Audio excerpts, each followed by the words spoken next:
Mga estudyante sa pinakamalaking high school sa Vigan City, Ilocos Sur, dumaan sa training.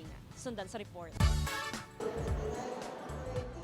Nagsagawa ng mass hands-only CPR o cardiopulmonary resuscitation ang Vigan City Government sa pinakamalaking high school sa Ilocos Sur. Halos 2,000 estudyante ng Ilocos Sur National High School mula grade 7 hanggang grade 12 ang isinailalim sa pagsasanay. Ngayon, ang aim natin is to teach as many as we can. Hindi lang yung mga adults. Ngayon, nasa na tayo, mga students naman. Dapat daw tandaan ang 3 C's. I-check kung ligtas ang lugar at tiyakin kung walang malay o hindi humihinga ang biktima.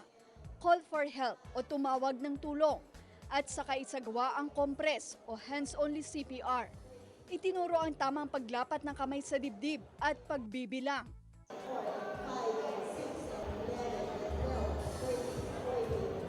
Anybody can do CPR, and we all know that CPR can save life.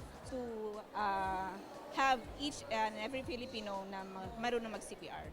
Palawigin natin so that in any time of the year and the day, we can mobilize them in times of need. Batid naman ng estudyanteng si Marvin na mahalagang matutunan ang CPR. Para malaman ng kabataan yung gagawin pag may gantong sitwasyon. Para maka-save ng buhay. Kailangang seryosohin, ma'am, kasi buhay yung nakataya dito. Nakasaad sa Republic Act 10871 na kailangang sumailalim ang mga estudyante sa Age-Appropriate Basic Life Support Training. Idineklara ng Philippine Heart Association ang Vigan bilang CPR ready.